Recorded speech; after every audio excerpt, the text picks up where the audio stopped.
What if I told you that some of the biggest names in reggae were surrounded by some of the nastiest rumors the genre has ever seen?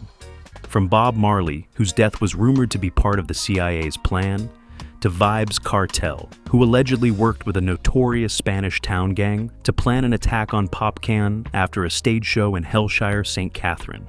Here are 10 nasty rumors on reggae legends. The CIA killed Bob Marley. In 1975, Bob Marley became an international star with his first big hit outside Jamaica, a live version of No Woman, No Cry. The song was part of his Live album and brought him a lot of attention around the world. The next year, his album Rastaman Vibration made it onto the US Billboard Soul charts, helping him reach even more fans. But on the night of December 3rd, 1976, just 2 days before he was supposed to perform at the Smile Jamaica concert, something terrifying happened. Around 8:30 p.m., 7 armed men broke into Marley's home at 56 Hope Road. He and his band were taking a break from rehearsals when the attack started. Marley's wife Rita was shot in the head while sitting in her car in the driveway. Bob himself was shot in the chest and arm. His manager, Don Taylor, was hit in the legs and stomach. Another worker at the house, Louis Griffiths, also got shot. Bullets tore through the home. At the time, politics in Jamaica were very tense. Marley tried to stay neutral, but people believed he supported Prime Minister Michael Manley and his political party, the PNP. That made him a target in the eyes of some. After the attack, rumors quickly spread about who might have been behind it.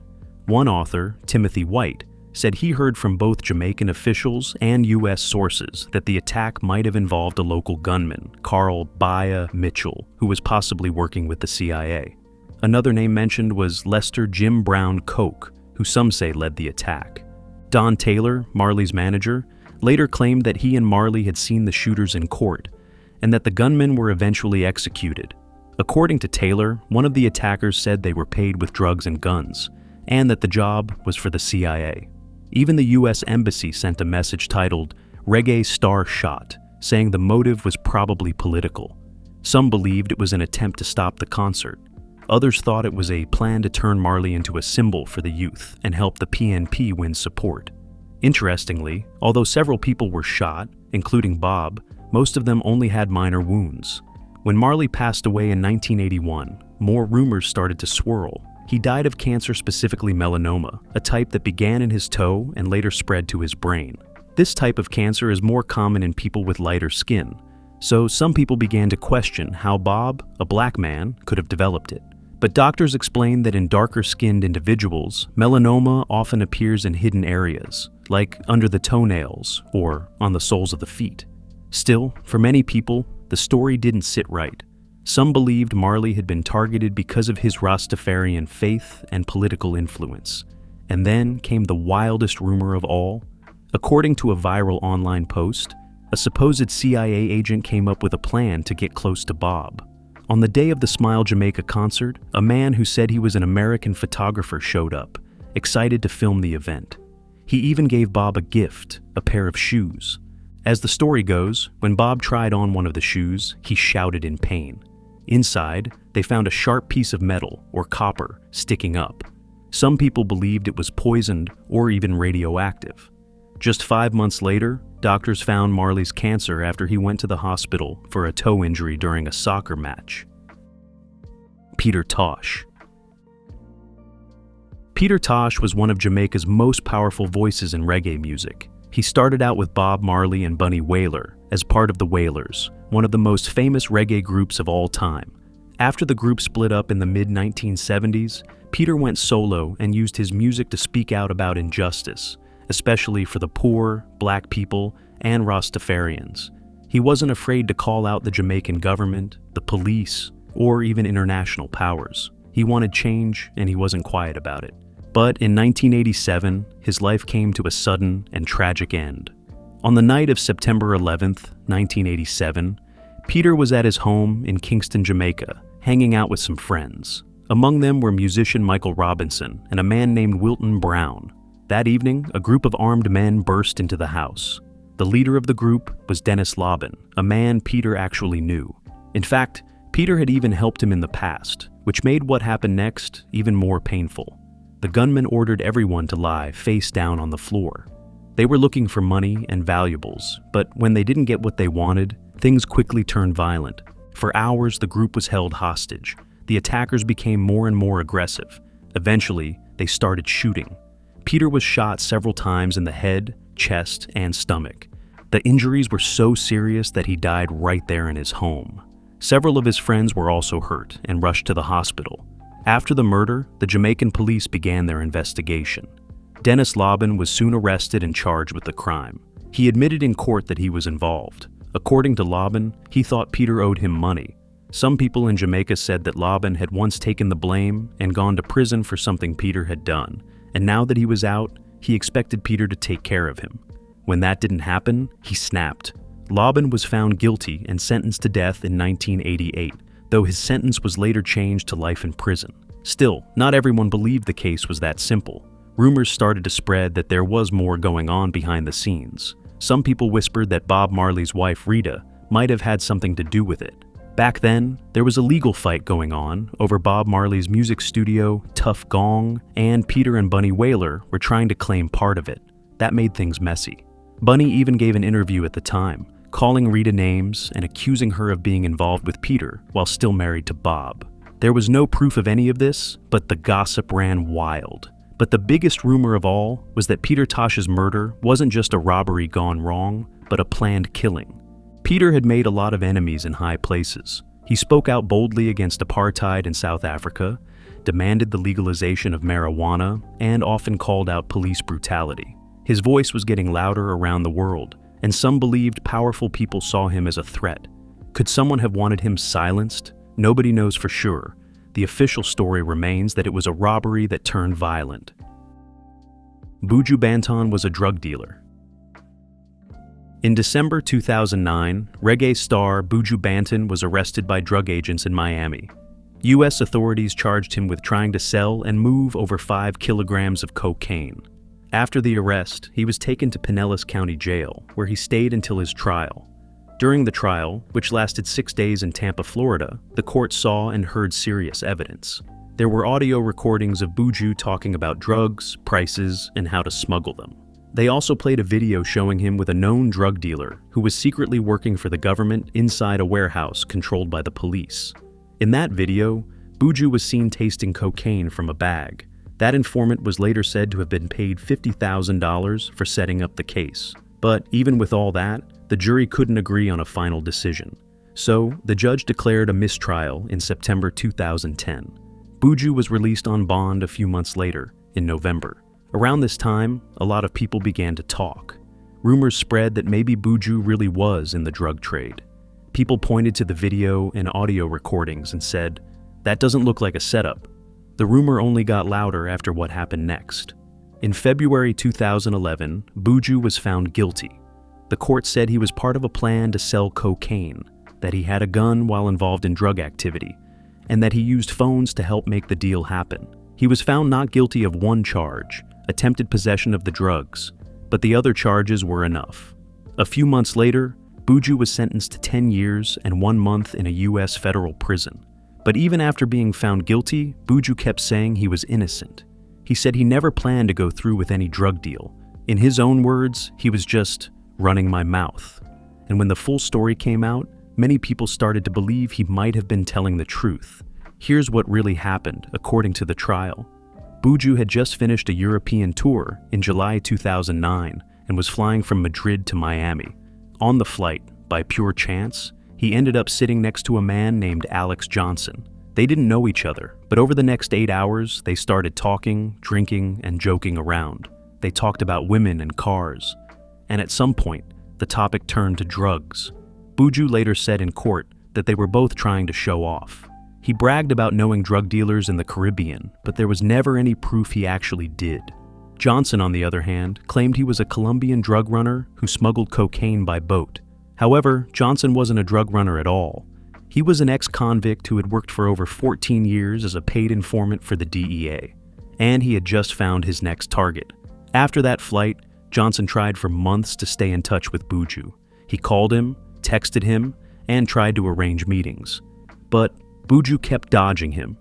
He would say he was busy or too tired or just not interested. Some people still believe Buju was guilty. Others think he was set up by someone who knew how to trap him and got paid a lot of money to do it. Vybz Kartel is a gang leader and attempted to kill Popcan. On September 29, 2011, popular Jamaican dancehall artist Vybz Kartel was arrested by police for having cannabis. But things quickly became much more serious. Jamaica's Major Investigation Task Force later charged him with the murder of a businessman named Barrington Burton. Along with that, he was also charged with conspiracy and illegal possession of a firearm. Although Kartel was eventually granted bail for the Burton case in March 2012, he didn't get out. That's because he was also being held for a second and even more serious charge, the murder of Clive Williams from Waterford, St. Catherine. Kartel and 2 others were accused of killing Williams. A woman named Vanessa Sadler was also charged with trying to mislead the police by saying Williams had robbed her, hoping they'd believe he was still alive. Kartel's trial was supposed to begin in January 2013, but it was delayed because there weren't enough jurors. It was then pushed to July. On July 24th, the court found Kartel not guilty of the murder of Barrington Burton, but still, he wasn't released. The second murder case, the one about Clive Williams, was still ahead. That trial began on November 18, 2013. After weeks of testimonies and evidence, on March 13, 2014, an 11-member jury found Vybz Kartel guilty of the murder. The vote was 10-1. The trial lasted 65 days, the longest in Jamaica's history.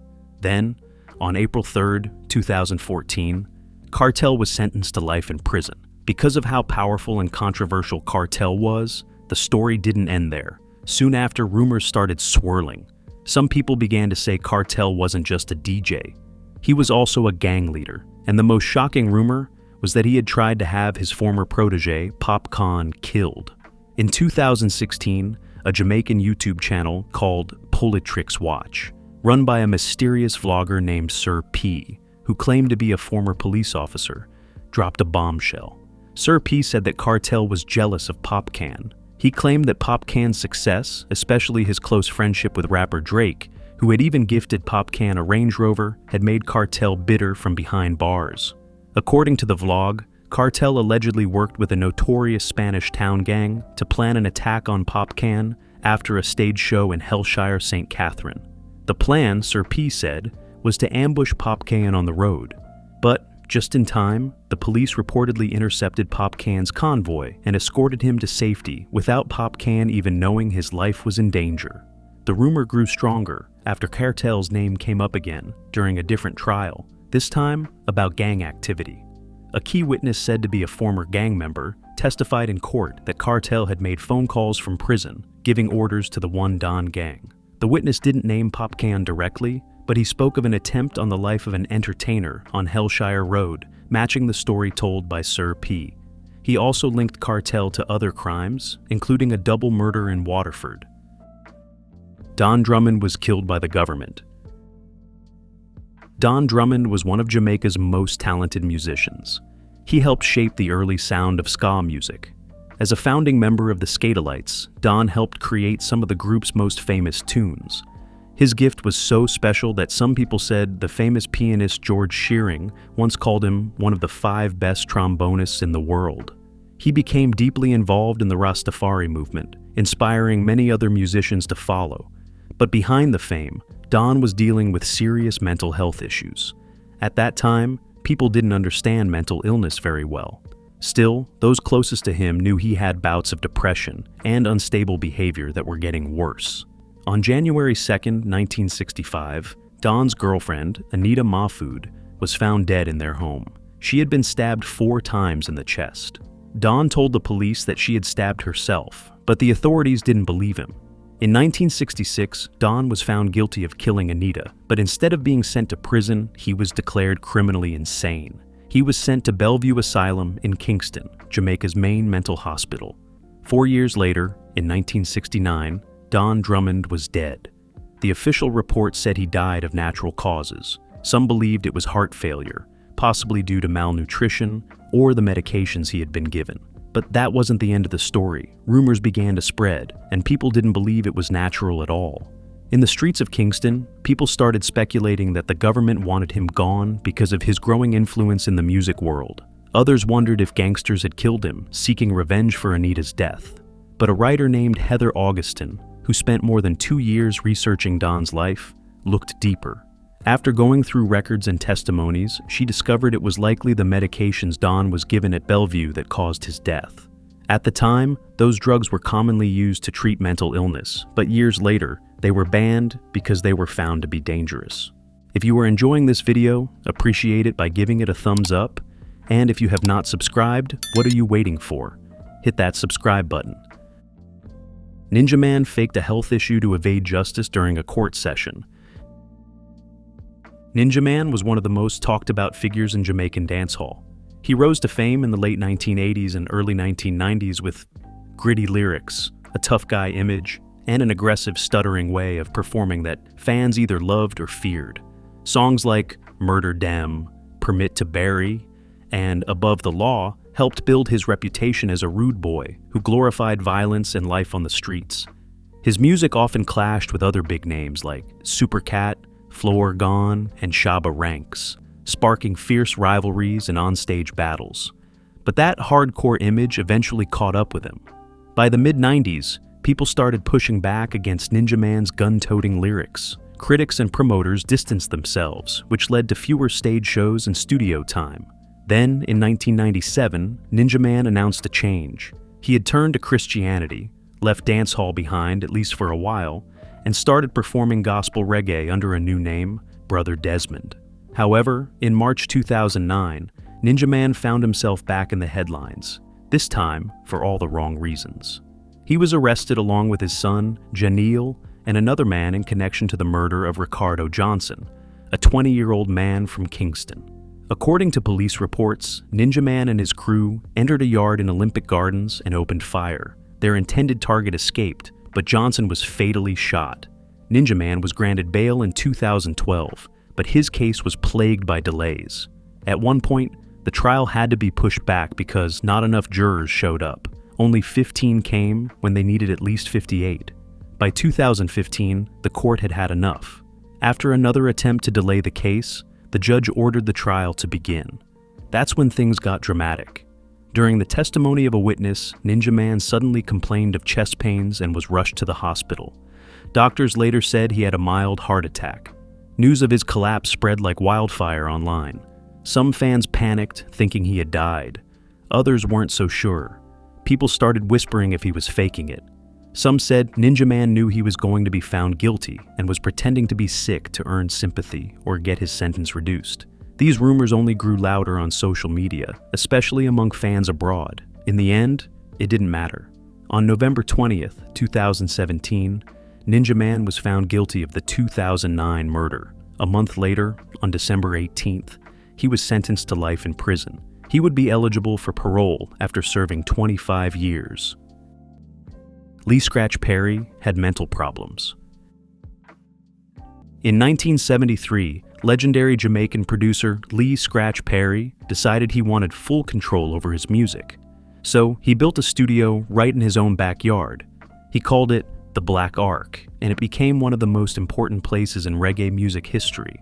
With this studio, Perry didn't have to worry about time limits or other people's rules.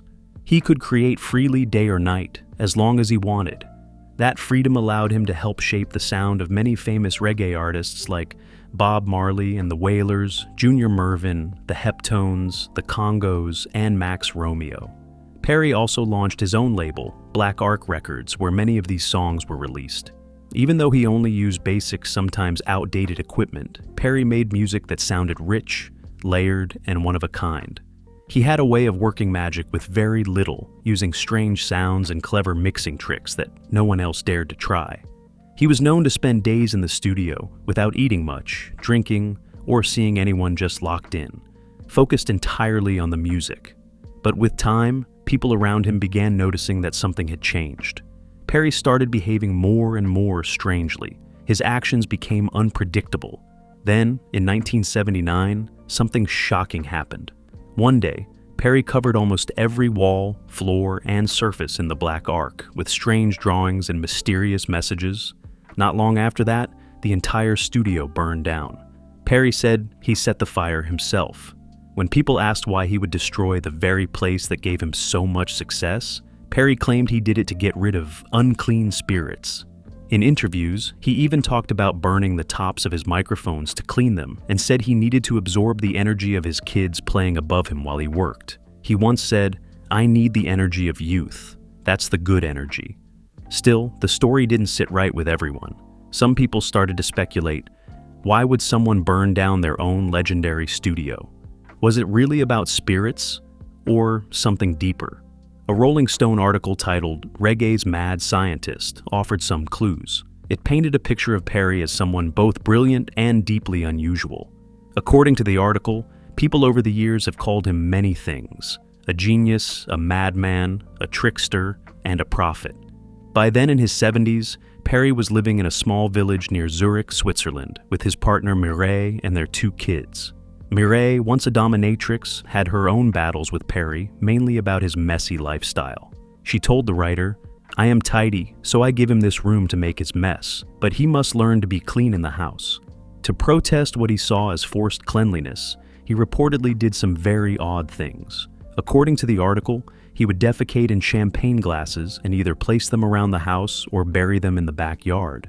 As strange as that sounds, Perry had an explanation. To him, shit and piss were sacred. He said, "The rain holds the sky, the rain goes in the water, we swim in the water, we piss in the water, and we drink the water. To live, we must piss and shit the water out.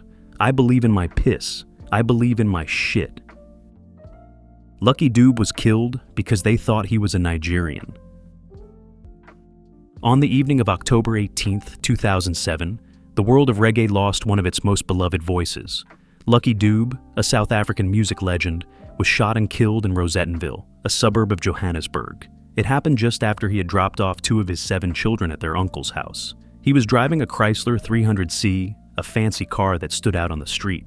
The police said it was a carjacking gone wrong. According to their report, the attackers didn't even know who he was. They just wanted the car.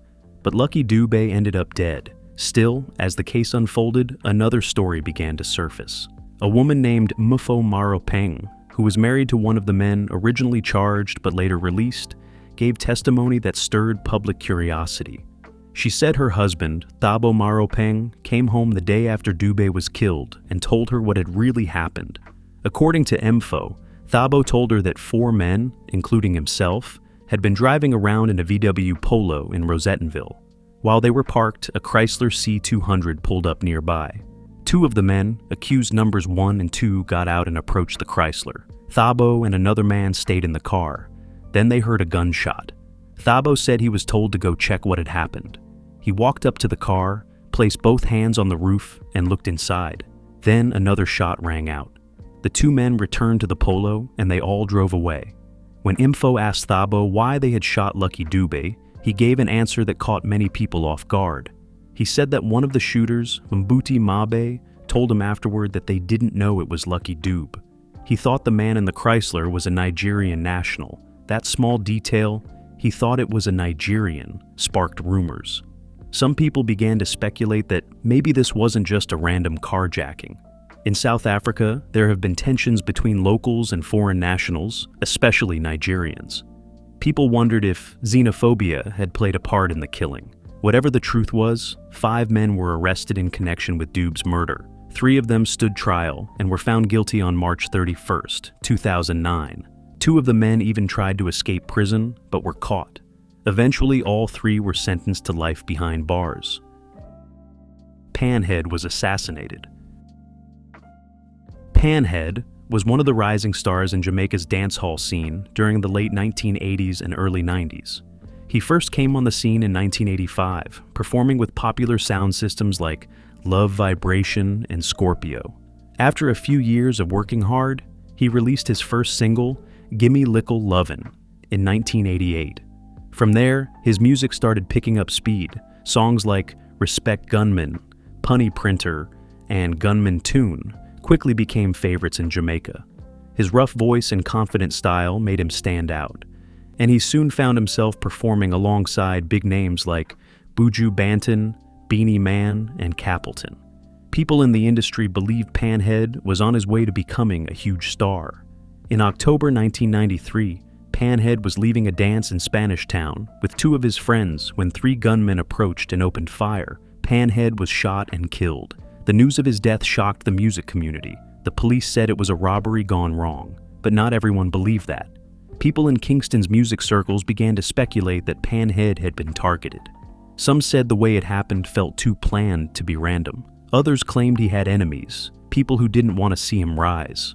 Though there was no official proof, many believed his death was more than just bad luck. The case has never been solved, which only added more questions to the story. Despite the grief, his fellow artists came together to honor his memory.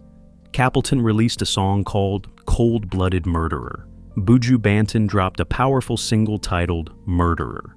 And Beanie Man teamed up with Luciano for No Mama No Cry, which went on to become a #1 hit in Jamaica in 1994. Smiley culture died as a result of police brutality against blacks. In July 2010, Smiley culture was arrested in the UK and charged with conspiracy to supply cocaine.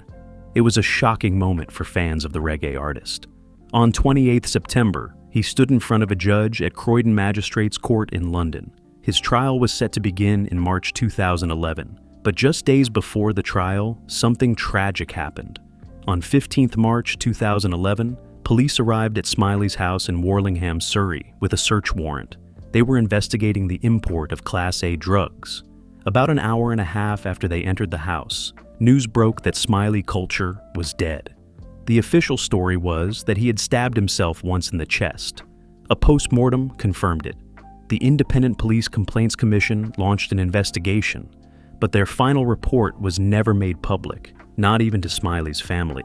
The IPCC said there was no evidence of criminal behavior from the 4 officers who were in the house at the time, but many people, especially his family, found that hard to believe. His loved ones asked tough questions. If Smiley stabbed himself in the heart, why did the officers handcuff him afterward? According to an independent pathologist, a wound like that would have made him collapse almost instantly. His family also revealed that one of the officers involved refused to do a formal interview with the IPCC, even after being asked directly by the lead investigator. Smiley's nephew, Merlin Emanuel, was especially outspoken. He said, "We firmly believe Smiley was murdered. The IPCC has let us down and made sure the officers who saw what happened that day won't ever have to tell the truth." Many in the black community and beyond began to connect Smiley's case with police brutality, especially against black people. They asked how a man could kill himself in the middle of a police raid with 4 trained officers present and no one be held responsible. When the 2011 UK riots broke out later that year, researchers from the London School of Economics and The Guardian looked into what caused the unrest.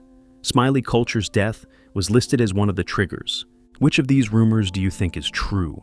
Share your thoughts in the comments below. Don't forget to like, subscribe, and hit the notification bell so you never miss out on our latest content.